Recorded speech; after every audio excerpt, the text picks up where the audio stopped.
Hello मित्रों, मेरे YouTube channel पर आपका हार्दिक स्वागत है। यूपी होम गार्ड लिखित भर्ती परीक्षा की 2020 क्वेश्चन की सीरीज में आज चौथी सीरीज मैं प्रस्तुत करने जा रहा हूं। चलिए बढ़ते हैं इस सीरीज के पहले प्रश्न की तरफ। पहला प्रश्न क्या है, क्या कहता है पहला प्रश्न?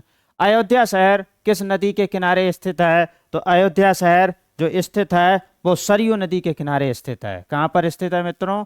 सरयू नदी के किनारे स्थित है। सरयू नदी के किनारे स्थित है। सरयू नदी, सरयू नदी के किनारे स्थित है। चलिए बढ़ते हैं अगले प्रश्न की तरफ। अगला प्रश्न क्या है? अगला प्रश्न है कानपुर शहर किस नदी के किनारे स्थित है? तो कानपुर शहर गंगा नदी के किनारे स्थित है। गंगा नदी के किनारे कानपुर शहर स्थित है, तो गंगा नदी इसका उत्तर होगा मित्रों, गंगा नदी। गंगा नदी के किनारे कानपुर शहर स्थित है। बढ़ते हैं अब अगले प्रश्न की तरफ। अगला प्रश्न क्या है? अगला प्रश्न क्या कहता है? गोरखपुर शहर किस नदी के किनारे स्थित है? तो गोरखपुर शहर जो है राप्ती नदी के किनारे स्थित है। राप्ती नदी, कौन सी नदी? राप्ती नदी के किनारे स्थित है। राप्ती नदी, राप्ती नदी। मित्रों ये क्वेश्चन इंपॉर्टेंट सा हो जाता है क्योंकि ये अलग हटके लग रहा है, क्योंकि राप्ती नदी रूटीन पे नहीं होती है। गंगा नदी, यमुना नदी, सरयू नदी ये रूटीन पर होती हैं, लेकिन राप्ती नदी रूटीन पर नहीं होती है। इसलिए इस प्रश्न को विशेष तौर पे ध्यान रखिएगा। बढ़ते हैं अगले प्रश्न की तरफ कि मथुरा शहर किस नदी के किनारे स्थित है? तो श्री कृष्ण की श्री कृष्ण से याद आ जाता है कि मथुरा शहर जो है वो यमुना नदी के किनारे स्थित है। यमुना नदी के किनारे स्थित है। भगवान श्री कृष्ण के द्वारा ये याद आ जाता है कि यमुना नदी के किनारे मथुरा शहर स्थित है। बढ़ते हैं अगले प्रश्न की तरफ। अगला प्रश्न क्या है? वाराणसी शहर किस नदी के किनारे स्थित है? तो वाराणसी शहर जो है वो गंगा नदी के किनारे स्थित है। वाराणसी शहर गंगा नदी के किनारे स्थित है, तो ये इसका उत्तर होगा गंगा नदी। क्लियर है मित्रों? गंगा नदी के किनारे वाराणसी शहर स्थित है। बढ़ते हैं अगले प्रश्न की तरफ। अगला प्रश्न क्या है? बड़ा इमामबाड़ा, छोटा इमामबाड़ा, रूमी दरवाजा कहाँ पर स्थित है? तो ये इमामबाड़ा से याद आ जाता है लखनऊ। ठीक है, तो बड़ा इमामबाड़ा, छोटा इमामबाड़ा और रूमी दरवाजा कहाँ पर स्थित है? लखनऊ में स्थित है। लखनऊ में स्थित है मित्रों। बढ़ते हैं अगले प्रश्न की तरफ। अगला प्रश्न क्या कहता है, देखते हैं। ग्रीन पार्क स्टेडियम कहाँ स्थित है? ग्रीन पार्क स्टेडियम जो है वो कानपुर में स्थित है। ग्रीन पार्क स्टेडियम कानपुर में स्थित है। कानपुर में स्थित है ग्रीन पार्क स्टेडियम। कानपुर में, कानपुर में ग्रीन पार्क स्टेडियम स्थित है। बढ़ते हैं अगले प्रश्न की तरफ। अगला प्रश्न क्या है? उत्तर प्रदेश की प्रथम विधानसभा अध्यक्ष का नाम बताइए। उत्तर प्रदेश के प्रथम विधानसभा अध्यक्ष का नाम है राजर्षि, राजर्षि,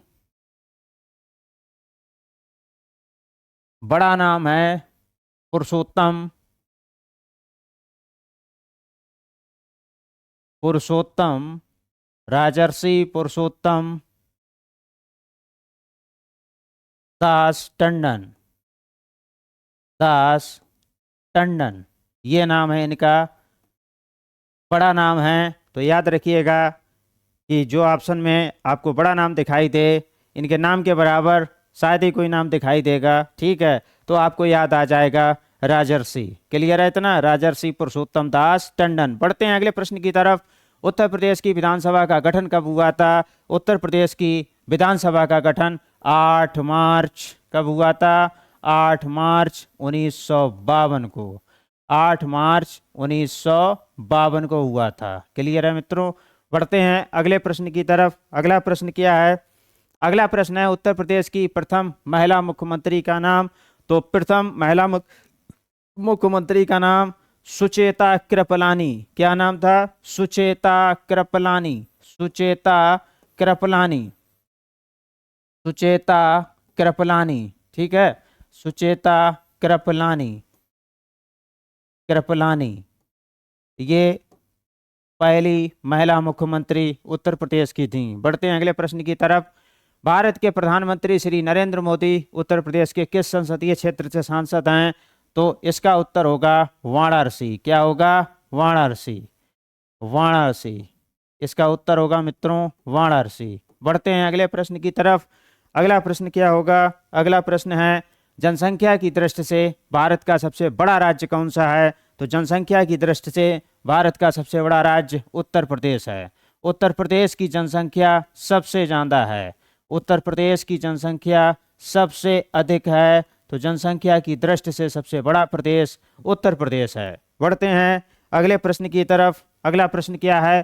क्षेत्रफल की दृष्टि से भारत में उत्तर प्रदेश का कौन सा स्थान है? तो ये हमको ऐसे याद आ जाता है कि क्षेत्रफल की दृष्टि से उत्तर प्रदेश का चौथा स्थान, तो हमको याद आता है चौथा। चौथा से याद आता है चौथा, तो चौथा स्थान है। कौन सा स्थान है? चौथा स्थान है। चौथा स्थान है। बढ़ते हैं अगले प्रश्न की तरफ। अगला प्रश्न क्या कहता है? अगला प्रश्न है उत्तर प्रदेश के कितने जिलों की सीमा नेपाल से मिलती है? तो उत्तर प्रदेश के कितने जिलों की सीमा नेपाल से मिलती है? तो 7 जिलों की सीमा नेपाल से मिलती है। उत्तर प्रदेश का नेपाल से सात के द्वारा है। ठीक है, तो 7 जिलों से मिलती है। ठीक है, 7 जिलों से मिलती है। 7। बढ़ते हैं अगले प्रश्न की तरफ। अगला प्रश्न क्या है देखते हैं। अगला प्रश्न, हमारे देश में कितने प्रदेश हैं यानी राज्य हैं? तो इसका उत्तर 29 राज्य हैं। कितने राज्य हैं? 29 राज्य हैं। कितने राज्य हैं? 29 राज्य हैं। बढ़ते हैं अगले प्रश्न की तरफ। अगला प्रश्न क्या है? अगला प्रश्न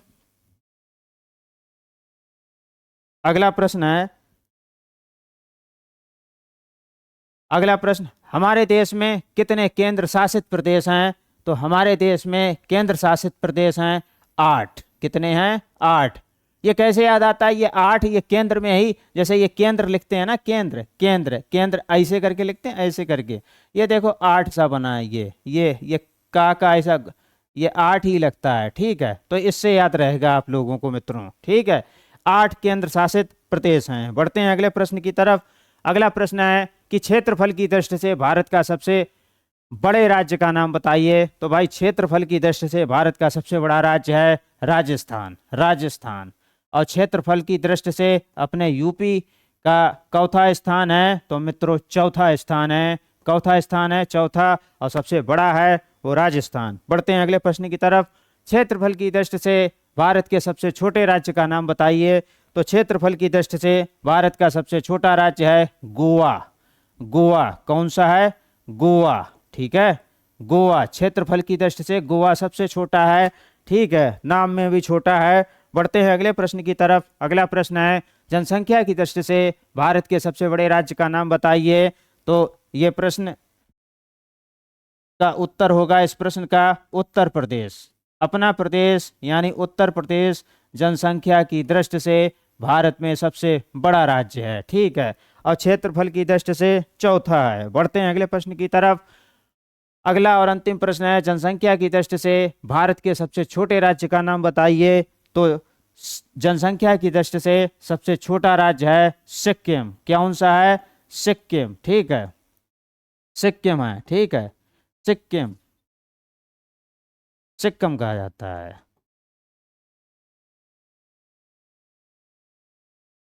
उम्मीद है कि 2020 प्रश्नों की यह श्रृंखला आपको बेहद पसंद आई होगी। यदि होमगार्ड की लिखित भर्ती की 20 प्रश्नों की श्रृंखला आपको पसंद आई और ऐसे ही लाभदायक वीडियो आप चाहते हैं तो हमारा चैनल आप अवश्य सब्सक्राइब करें, बेल आइकन प्रेस करें ताकि आने वाली सीरीज का नोटिफिकेशन आप तक पहुंच जाए। अगर आपके आसपास कोई दोस्त, कोई रिश्तेदार होमगार्ड लिखित भर्ती परीक्षा की तैयारी कर रहा है तो मेरे चैनल का लिंक उस तक अवश्य शेयर करें। वीडियो अच्छा लगा हो तो लाइक करें। वीडियो देखने के लिए बहुत बहुत धन्यवाद।